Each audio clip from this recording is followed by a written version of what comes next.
Émotionnel ou rationnel. En accord ou à l'opposé. Par ici, les brasseurs d'opinion et de vision. Les rencontres de l'air. C'est l'heure de la chronique politique avec l'analyste politique Nick Payne. Bonjour Nick. Tu peux m'appeler commentateur. Salut Rémi. Commentateur, analyste, c'est ce que tu veux. Non, mais c'est parce que ça fait longtemps que je me dis, je vais le dire à un moment donné, c'est que pour moi, l'analyse, c'est l'analyse, tandis que le commentaire, c'est plus large. Ça peut inclure une analyse, ça peut inclure de l'éditorial, de l'opinion. Enfin, c'est moins contraignant un peu. J'ose pas me prétendre analyste en tout temps. Loin de là, je te fais pas du tout un reproche. Je sais, mais comme ça. Je me doutais bien de toute façon que tu n'as pas de fichier Excel puis de graphiques chez toi, puis tu procèdes vraiment plus avec ton cerveau littéraire. Mon petit tableau de René Lévesque à point de mire, non, j'ai pas ça. Bon. Exactement. Donc, tu vas être quand même capable de commenter la situation de la qualité du français parlé et écrit au Québec. À chaque fois qu'on en parle, c'est des mauvaises nouvelles, mais je pense que c'est un devoir qu'on a. Ah ben là, j'aurais presque envie de l'analyser, celle-là. Je trouve qu'on ne le fait pas assez, justement. On commente beaucoup dans ce dossier-là. Je te raconte une anecdote. Un peu la mort dans l'âme, l'autre jour, j'appelle chez Desjardins. Et pourquoi je dis la mort dans l'âme? C'est que chaque fois que j'appelle une grande entreprise comme ça, je sais qu'on va me faire jouer du clavier téléphonique pendant 3-4 minutes pour me faire perdre mon temps afin d'en gagner de l'autre côté.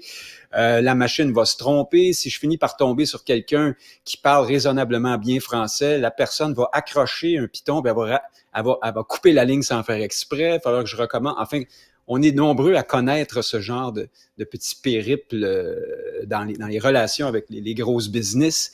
Et donc, j'appelle là et puis je tombe sur le message d'accueil très professionnel, très officiel de Desjardins. C'est pas la binerie du coin, c'est pas non plus ma succursale de quartier. C'est vraiment un numéro d'accueil général pour l'ensemble du Québec et peut-être même au-delà. On me propose des options, je pitonne évidemment, puis éventuellement, j'arrive à une partie du message où on me dit « Vous pourrez être répondu en faisant telle affaire. » Tu sais. On va vous répondre. Hein? C'est pratiquement ça, là. Autrefois, on riait de quelqu'un qui disait « Avez-vous été répondu? » En tout cas, moi, je suis assez vieux pour me souvenir d'un moment où on trouvait ça grotesque parler comme ça.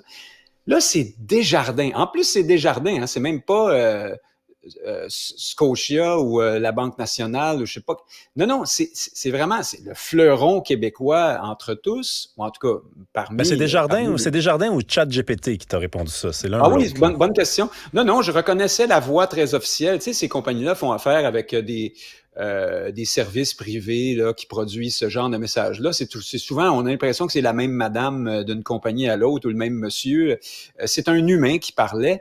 Et ce qui est sidérant, c'est que personne, semble-t-il, dans la chaîne, la personne qui enregistrait, la personne qui parlait, les gens qui ont revisé tout ça, les gens qui ont mis ça en fonction, et personne qui s'est aperçu qu'on massacrait grossièrement le français. Et là, je te donne cet exemple-là qui a l'air d'une anecdote, mais il y en a, j'en aurais des dizaines, on pourrait en parler longuement, là, on peut faire toute la chronique là-dessus, des exemples de dégradation du français au Canada, évidemment, mais au Québec aussi désormais, là où il ne devrait pas se dégrader. Je vais oser parler de la compétition un instant.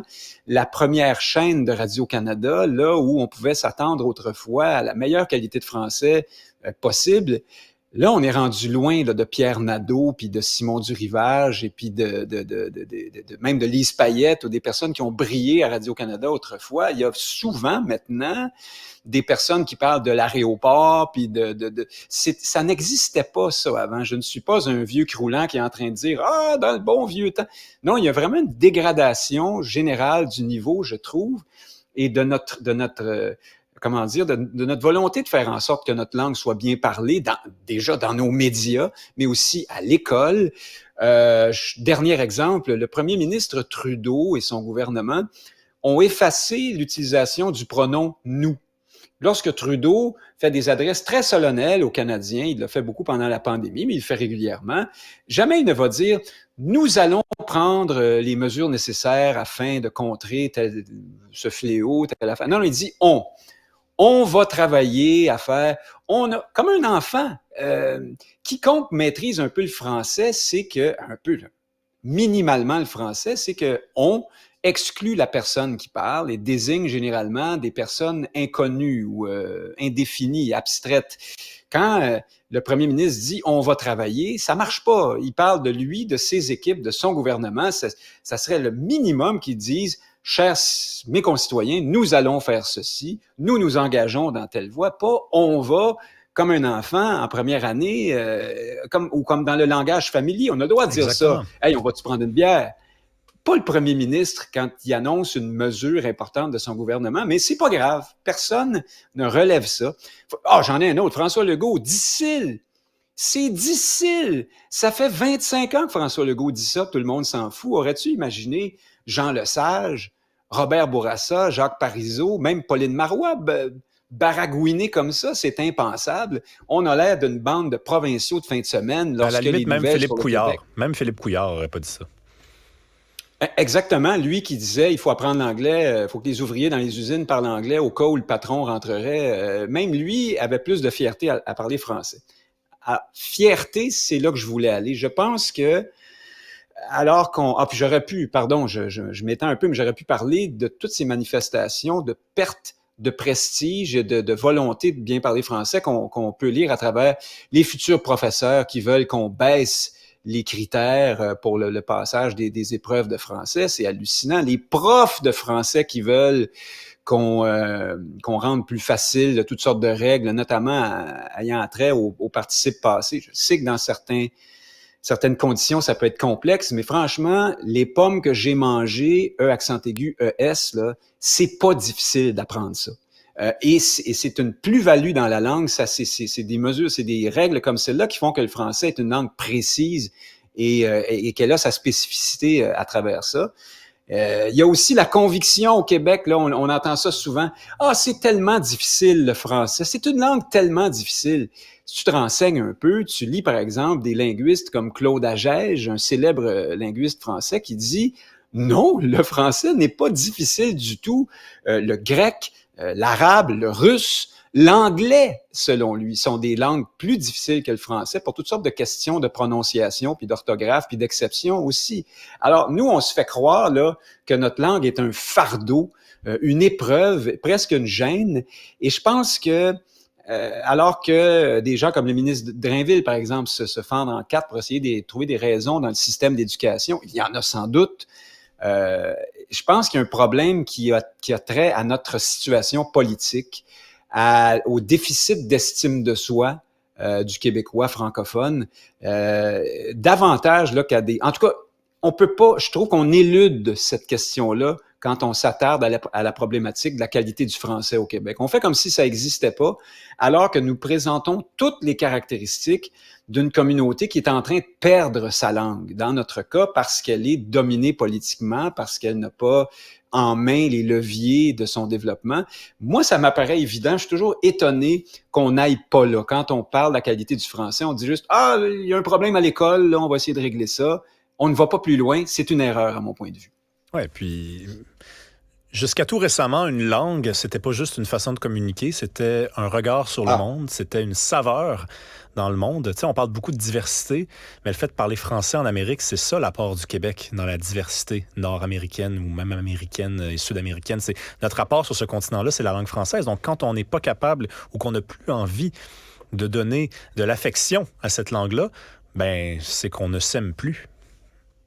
La volonté, l'envie, la passion, l'envie de bien parler sa langue, que ce soit le français ou une autre langue, là, ça importe peu. Il ne s'agit pas de s'imaginer que le français, c'est la langue la plus formidable du monde. C'est pas ça que je dis, mais il y a quelque chose, ça dit quelque chose sur notre estime de soi collective, ce problème-là, avec le français. Quand j'étais... je te donne un autre exemple, les anglicismes, hein, puis aujourd'hui, le franglais désormais.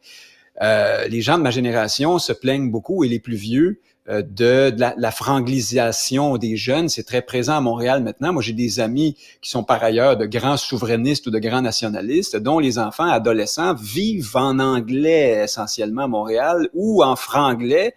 Et là, on nous répond, quand on déplore ça, « Ah, ben les anciennes générations aussi avaient des anglicismes, et puis vous voyez, on n'est pas allé à la catastrophe. » Mais ceux qui disent ça sont en train de faire la preuve de ce qu'on a un problème. Si ça fait plusieurs générations qu'on utilise des anglicismes, ça veut bien dire que, et puis on voit qu'il y a une pente descendante, là, plus ça va, plus on en utilise, et maintenant ce sont des phrases complètes. Moi, quand j'avais 20 ans, on employait plein d'anglicismes, mais on conjuguait les verbes encore. Et puis on n'était pas encore dans des bouts de phrases, des pans de discours entiers en anglais. Quand nos parents nous en faisaient le reproche, moi en tout cas, je les trouvais casse-pieds, mais je sentais qu'il y avait pas tort, puis je me disais, je vais réparer ça, là, je vais arranger ça, là, je suis dans ma gang d'amis, puis c'est comme ça qu'on parle. Puis je me suis aperçu que se parler un peu anglicisé, et c'était ma langue affective la plus profonde. Il a fallu que je détricote ça patiemment pour me réapproprier le français, pour me défaire de chacun de ces anglicismes. Comme Gaston et là, Miron. j'ai vu qu'en fait... Pardon? Comme Gaston Miron a fait avec l'homme rapaillé. Voilà, mais là, j'ai vu que c'était profond et j'étais engagé, très peu, mais engagé tout de même sur la voie de ce qui pouvait être l'assimilation pour mes descendants, voire moi-même éventuellement. Et on voit qu'on est un cran plus loin dans ça à l'heure actuelle. Alors moi, je me dis, la prochaine génération, qu'est-ce que ça va être? On ne parlera plus français, là. C'est ça qui va arriver. C'est la tendance. Tu voulais nous parler de... Oui, non, c'est alarmiste, puis c'est vendredi, mais regardez, c'est un sujet qu'il faut prendre au sérieux. Ça fera changement des vendredis et autres groovy machin chouette, là, parce que c'est la fin de semaine. Soyons sérieux jusqu'au vendredi. Puis quand on aura rentré notre carte dans la poinçonneuse, là, on pourra aller prendre une bière et être moins sérieux. Maudit qu'on se ressemble. Hey, Manon Massé, le retrait des chandails LGBT, qu'est-ce que tu en as pensé? Ben d'abord... c'est Manon Massé qui est fâché contre ça et qui dit... moi, ce que j'ai retenu dans cette sortie de Mme Massé, c'est les joueurs qui ne veulent pas porter le chandail, qui restent sur le banc. Au-delà de ce qu'on adhère ou pas à l'idéologie derrière le chandail en question, parce que c'en est une, et c'est beaucoup plus complexe aujourd'hui que le simple fait de dire « défendons les droits des homosexuels, par exemple, ou des gens qui ont... des identités différentes, ça va plus loin que ça, là, la question du transgenrisme, on y reviendra peut-être. Ce que j'ai retenu là-dedans, c'est que, d'après ce que je comprends, selon Mme Massé, il faut imposer l'adhésion à une cause. Sinon, restez chez vous. C'est tout de même une pente glissante, je trouve, et ça m'étonne que des gens qui font de la politique puissent aller sur ce terrain-là sans être plus critiqués qu'il ne le faut, au fond. Ensuite, sur l'idéologie elle-même, écoute, là, je me souviens qu'autrefois, j'étais pas là, mais dans les années 50, puis je sais que ça existe encore, il y a des gens qui pensaient que défendre le droit des gays, des homosexuels, ça voulait dire que peut-être qu'on convertirait des gens à l'homosexualité. Hein. C'était grotesque. Nous savons tous que ça fonctionne pas comme ça. Là, maintenant, dans le cas du transgenrisme et de la transition et tout ça, surtout les transitions physiques, là, avec chirurgie, hormones et tout, là, il y a une vraie question de choix. Et il y a une idéologie qui dit aux parents, notamment, votre fils ou votre fille de 3 ans, 5 ans, 8 ans, 10 ans, 12 ans, peut décider qu'elle devient un gars ou qu'il devient une fille et s'engager dans éventuellement un processus qui va mener à la mutilation de leur corps, à la prise lourde, de traitements lourds là, par les hormones qui ont des effets irréversibles. Et si vous avez la moindre circonspection par rapport à ça, vous êtes une ordure d'extrême droite et éventuellement, on dit presque que les services sociaux pourraient vous sanctionner ou vous enlever vos enfants. J'exagère à peine en disant ça. Il y a des téléséries sur Netflix, à Radio-Canada, je me souviens d'une série qui s'appelle Hubert et Fanny, une excellente série par ailleurs, où la mère d'un enfant qui transitionne le prend mal et elle est la méchante de l'histoire. Elle est dépeinte comme quelqu'un de borné, perdu, mélangé, d'une mauvaise mère, alors que le papa, lui, accueille ça avec tout l'amour du monde. C'est compliqué, ces choses-là. Demander ça à des parents, c'est tout de même assez violent. Et donc, il y a ça là, derrière le chandail que Manon Massé veut faire porter aux joueurs de hockey. Alors, moi, je me calme un peu, que tous ne veuillent pas adhérer à ça. Je pense qu'il y a un effet de ressac aujourd'hui qu'on sous-estime.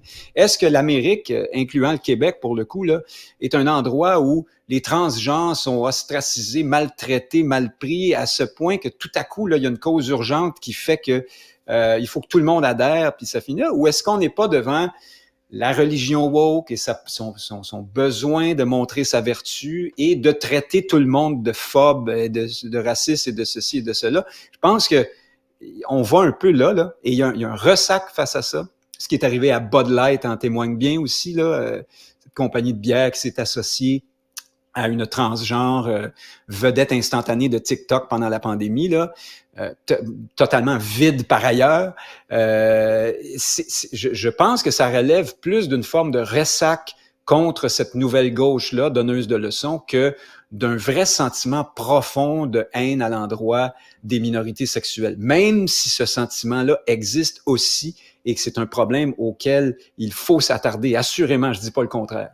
Oui, puis tu touches exactement, je pense, au cœur de l'enjeu, c'est que Québec solidaire, espèce de rhétorique redondante là, qui consiste à dire « vous pensez pas comme moi, séchez, vous pensez pas comme moi, réchauffez le banc », au fond, c'est complètement antidémocratique. C'est le contraire de la démocratie et de la diversité d'opinion. Absolument. C'est étonnant quand on se réclame de l'inclusion. Oui. Mais voilà, l'inclusion est à géométrie variable et elle comporte manifestement une forme d'exclusion. Faut le réaliser, là. Par conséquent. Merci beaucoup, Nick Payne, d'être passé nous voir. Au plaisir. Bon, OK, là, on s'amuse. Bonne fin de semaine. Salut tout le monde. On va prendre une bière.